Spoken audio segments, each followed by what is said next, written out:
kind of was in a state of shock, disbelief, and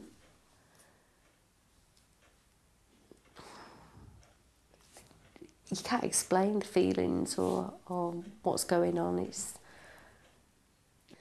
my very first instinct was just get the cancer away. I'm not bothered. I've got 2 children, and that was my very first instinct. Didn't matter how, I just wanted to get rid of the cancer. It just didn't, it's in you, and it's difficult to explain, but it's something that's inside you that shouldn't be there. You just want it gone. My initial reaction to being diagnosed was disbelief. I just couldn't really connect with hearing it and it being me that they were talking about.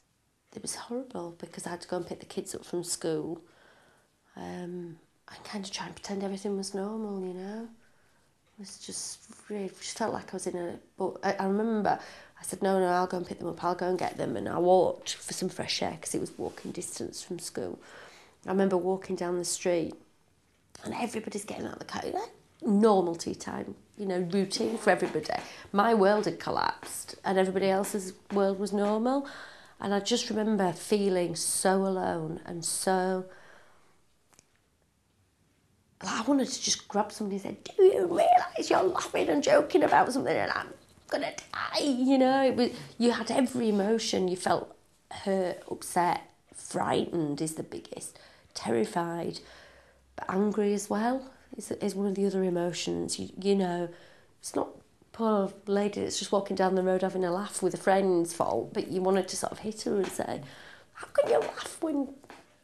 Look at me, I'm devastated. And to stand in the playground and just pretend nothing had happened, that 3 hours ago I was told I got cancer and I couldn't tell anybody.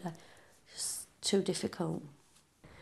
Once I'd had the operation and the radiotherapy and had a chance to settle and sit and think about what had happened, I was devastated that I'd had the hysterectomy.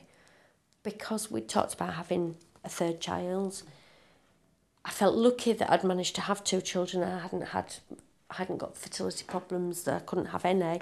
So on one hand, I felt extremely lucky. On the other hand, I felt, why me? I wanted the chance of having another child, and I feel that I've had that chance taken away, and it's, been robbed from me.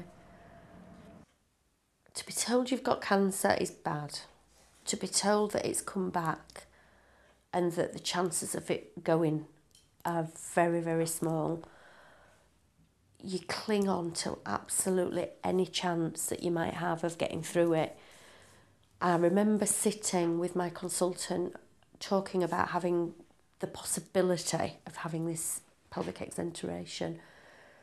It was an operation that they only did 4 a year of at the time.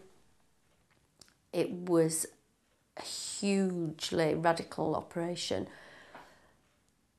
Some people weren't lucky enough to have it. I remember sat with him and saying, if I can have it, I'll be so chuffed.